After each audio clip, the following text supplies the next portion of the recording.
Aujourd'hui, sur le Culturel 2.0, on a un grand bonheur. On reçoit quelqu'un qui a vécu elle-même un très, très grand bonheur, qu'elle n'espérait peut-être plus, peut-être que oui, peut-être que non. On va lui demander. Il s'agit de Julie Mascotte, chanteuse québécoise. Bonjour Julie. Allô, ma belle Sylvie. Tu vas bien? Ça peut pas mal aller, là. Non, hein? Je fais bien, oui, je fais bien. Écoute, la raison pourquoi je t'ai demandé de me parler, c'est parce qu'il s'est passé quelque chose d'inespéré. Alors, raconte-moi comment tout ça est arrivé. Ben, premièrement, moi, j'ai mon ami Claude Pinault, qui est un formidable auteur-compositeur-interprète que tu connais et que les gens qui Mhm. regardent le balado connaissent aussi. Et on a décidé, ça faisait longtemps que je voulais faire un duo avec Claude et on a fait tuer mon oncle de Lara Fabien de Morane. Et à un moment donné, Claude, on est allé chez lui, on a fait 2, 3 prises, après ça, on a jasé. Il dit, hey, moi, je suis pianiste sur le show de Linda Lemay, tu sais, puis notre dernier show est à l'Olympia de Paris, si tu as le goût de voir ça. Hein? Je suis jamais allé à l'Olympia de Paris. Puis Julie, dis-moi, elle dit, je peux t'avoir des billets, j'ai des passes backstage. Puis, hein? Hey, c'est vraiment comme bulle au cerveau. Mais moi, j'arrive chez nous, puis je dis à mon chum, hey, ça serait fou, hein? On part-tu à Paris? Mais là, moi, dans les dates, je travaille à la SAQ, moi. Puis c'est la période, on appelle ça la P10, nous autres, à la SAQ. Le temps des fêtes, on ne peut pas prendre de congé. Uh-huh. Tu sais, contrairement aux autres fois quand j'ai des spectacles. Fait que là, j'ai dit, ouais, mais je ne peux pas passer à côté de l'occasion, de cette opportunité-là incroyable, d'aller à l'Olympia, de pouvoir voir les coulisses, de voir marcher sur la scène. Tu sais, moi, c'était ça, là. Puis d'aller applaudir Linda Lemay. Voyons donc. Ah, ouais, on y va. Alors, on s'est ramassé là. En fait, c'est 2 jours, parce que tu calcules 2 jours de transport.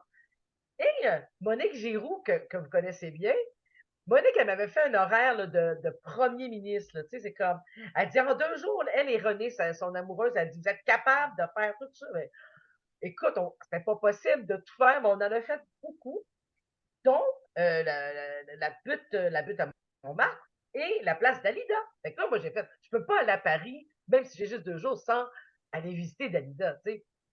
Alors, moi, je m'en vais, on s'en va voir Dalida dans l'après-midi, puis là, je me dis, ben, spontanément, j'y ai chanté Mourir sur scène, tu sais, puis sachant pas, moi, pensant pas, moi, que ça m'arriverait le soir même, parce que ce que vous devez savoir, c'est que c'est une totale improvisation, là. Linda avait prévu avec Claude Pinault et Marc-Angé, Marc-Angé, le violoniste, d'ailleurs, qui a joué au funérailles de mon père il y a 9 ans, c'est incroyable, ça. Elle avait prévu que je faisais cette chanson-là, donc il avait répété eux autres. Mais moi, Claude, il m'a rien dit, là. Fait que moi, quand j'écrivais à Claude les journées avant, je disais, y a-tu un dress code à l'Olympia? Non, non. Et lui, il voulait rien me dire. Fait qu'eux autres, ils étaient tous arrangés ensemble. Mais moi, je suis allée voir un show, sachant pas que je monterais sur scène. Et à un moment donné, Linda regarde Claude, et elle dit, on a une Québécoise qui est une très bonne chanteuse dans la salle. Puis elle a fait le voyage, on est ici. Ça serait bête de ne pas l'inviter. Et là, je suis comme, hein?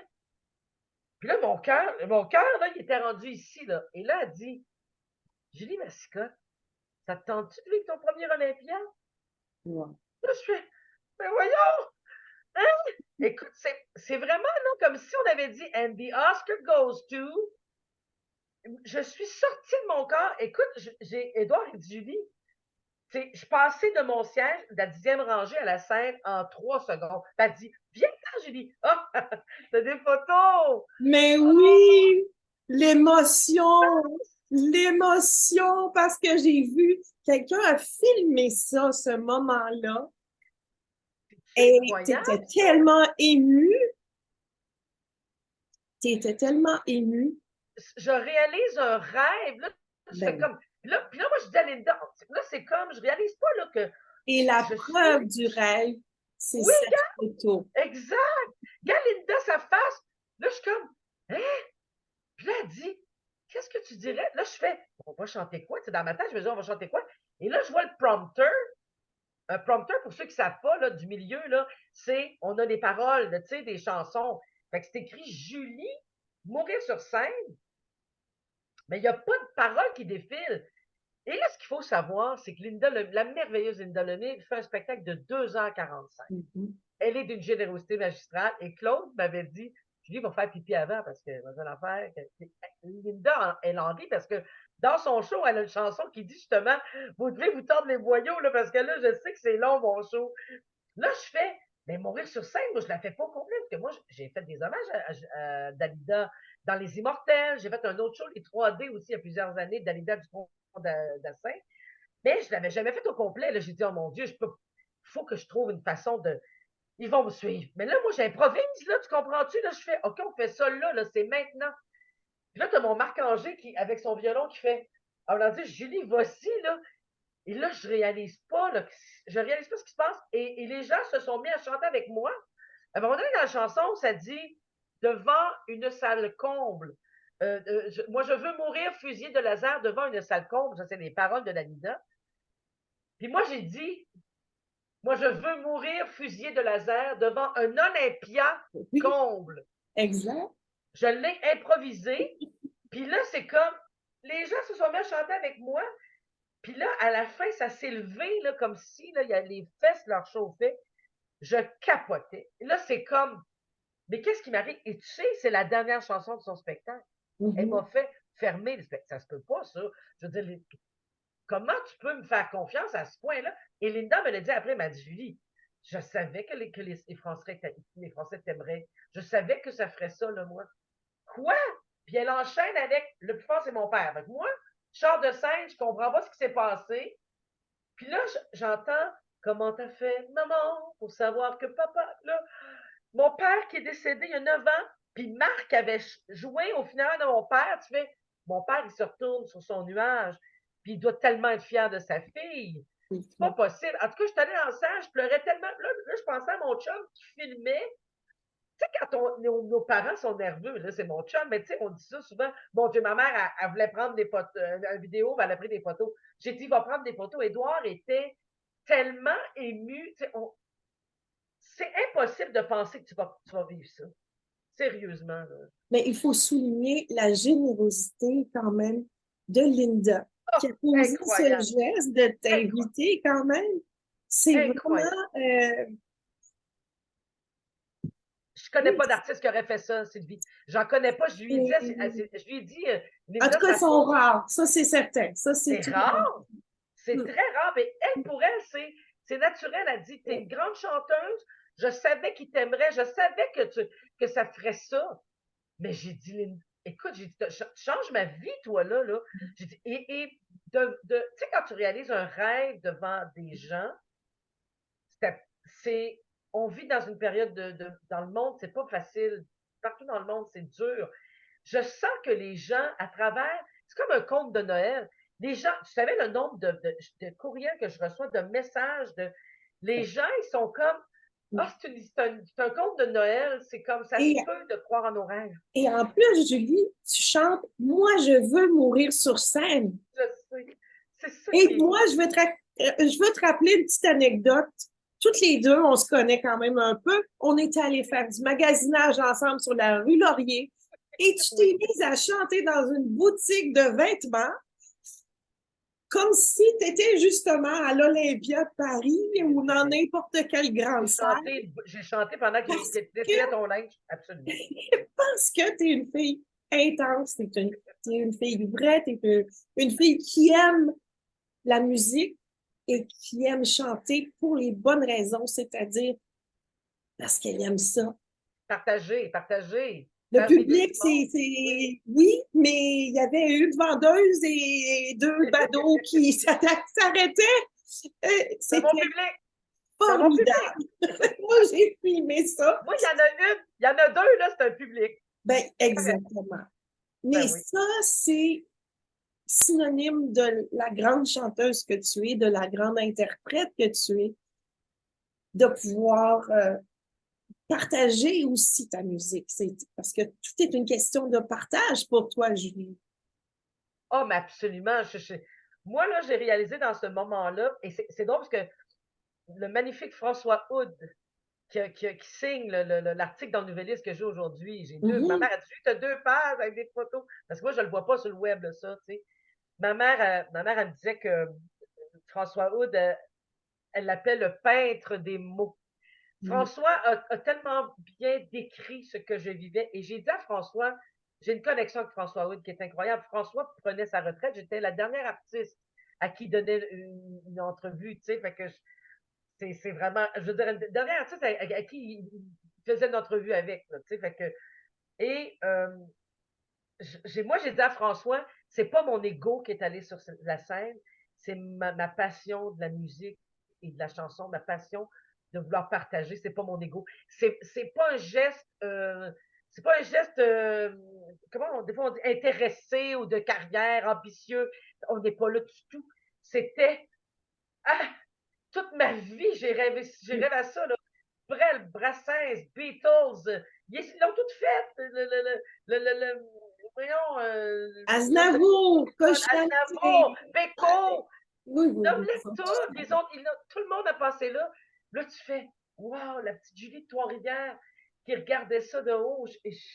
J'ai écrit à Isabelle Boulay, hein. Quand on est revenu au Québec, tout de suite, j'ai dit, Isabelle, j'ai fait l'Olympia. Elle fait, génial, comme c'est tombé génial. J'ai dit, mais elle dit, comment ça se fait? Mais j'ai dit, Linda Lemay, qui m'a invité, j'ai dit, elle dit, mais c'est Julie, quel accomplissement, tu dois tellement être heureuse. J'ai dit, check, check, là, j'ai pas des bucket list tant que ça. Ça l'était sur le numéro 1. Mais Julie, comment on continue la vie après avoir foulé les planches, foulé la scène de l'Olympiade de Paris? Ben, on va travailler à la SAQ. À la SAQ, parce que c'est ton travail de jour. Moi, c'est ma job. Fait qu'à quelque part, je me dis, mon Dieu, hey, c'est formidable quand même, tu sais. J'ai vécu des espèces de grosses émotions comme ça. Je te dis, après, les Français disaient, mais il faut venir ici sur Paris. Il faut venir faire votre spectacle ici à l'Olympia. Attends, là, on rentre pas à l'Olympia comme on rentre dans un bar. Tu sais, j'étais comme, ben, eux autres, ils me jasaient, là. Il y a eu une connexion avec les Français. Je me sentais chez nous à Paris, moi. Je me sentais chez nous. Je sais pas, c'est vraiment particulier. Ben, moi, je continue ma vie. Et François l'a bien décrit dans l'article. C'est des bulles. Moi, je veux faire ce métier-là pour ces bulles de bonheur-là. Tu sais, c'est pas moins important pour moi d'être allé travailler, avoir ma gang à la SAQ, c'est pas moins important. C'est autre chose. Mais j'imagine que là, tout le monde va vouloir entendre ta chanson que tu as chantée à l'Olympia, à la SAQ, là. Là, c'est sûr que là, les gens font attends une minute, là, puis là, il y a beaucoup de gens qui se partagent. Des gens partagent la vidéo, puis ça crée comme une espèce, puis je comprends quand tu sais, dans un monde où c'est vraiment pas facile, tu sais, on peut pas dire que ça va bien présentement. Fait que les gens, ils voient que je suis heureuse et que j'ai continué de croire. Fait que moi, je pense que les gens ont besoin de croire. Puis c'est ça que ça fait. Ça a l'effet de, hey, il faut continuer à croire parce que c'est possible. Honnêtement, on m'avait dit dans l'entourage de Linda, parce que Catherine Moret, ma grande amie, m'avait dit, Julie, a fait venir quand elle sait qu'il y a des Québécois dans la salle, qu'elle les connaît, elle va peut-être te faire venir sur scène chanter. Je dis, ben voyons donc, voyons donc, Catherine. Tu sais, j'étais dubitative. Je me disais, ben voyons donc, tu sais, on se connaît pas tant que ça, même si on s'écrit un peu, on est des amis Facebook, tu sais, mais on se connaissait pas. On s'est déjà vu dans une soirée, mais on va pas dire qu'on se connaît tant que ça. Non, on se connaît du cœur. Linda Lemay, là, on se connaît de la bonne place. C'est ça, j'ai réalisé. Elle aurait pas fait ça. Et Julie, maintenant, pour ceux qui voudraient t'entendre en spectacle sur une scène, ben, tout d'abord québécoise, pour l'Europe, on verra peut-être, il y aura peut-être des offres qui vont se présenter. Ah, ça, j'aimerais ça en tabarouette. Ben, absolument. Alors, j'ai le 10 février, je regarde sur mon tableau, je vais être à Saint-Rémy en trio, parce que moi, c'est toujours mon spectacle, je ne suis qu'une chanson.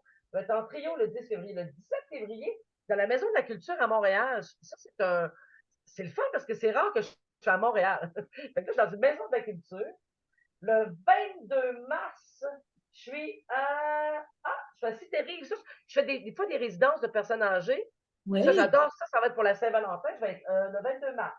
Pas pour la Saint-Valentin, mais je vais être là à Cité-Rive. J'ai le 13 avril à Chambly. Le 13 avril, c'est un gros événement. C'est la fête de Chambly. Et je vais être là avec mon band au complet. J'ai le 9 mai à Saint-Marc-sur-Richelieu, le 12 mai à Hawkesbury, puis le 9 octobre à Vaudreuil. Et pour ceux qui n'ont pas tout noté ces dates-là, on peut les trouver où, Julie? On va les trouver sur mon site, juliemascotte.com. Et moi, je vais créer des événements pour chaque date. Je vais créer des événements pour rappeler aux gens parce que, tu sais, il y en a des shows qui se passent. Hein, fait que je vais rappeler aux gens sur mes réseaux sociaux.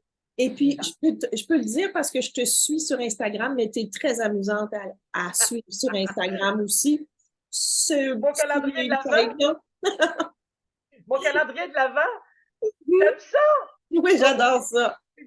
tu m'envoies des petits mots. Mais j'avais envie de faire quelque chose de différent. Je dis, bon, tu sais, moi, je mange mon petit chocolat par jour, c'est le fun, là, mais tu sais, comme j'en avais besoin. Là, je me suis dit, ben, un calendrier de l'Avent, chanteuse, c'est déjà vu. J'ai dit ça que j'avais faire quelque chose pour faire sourire les gens. Puis je pense que ben, les gens, en tout cas, ils me le disent, ils trouvent ça drôle.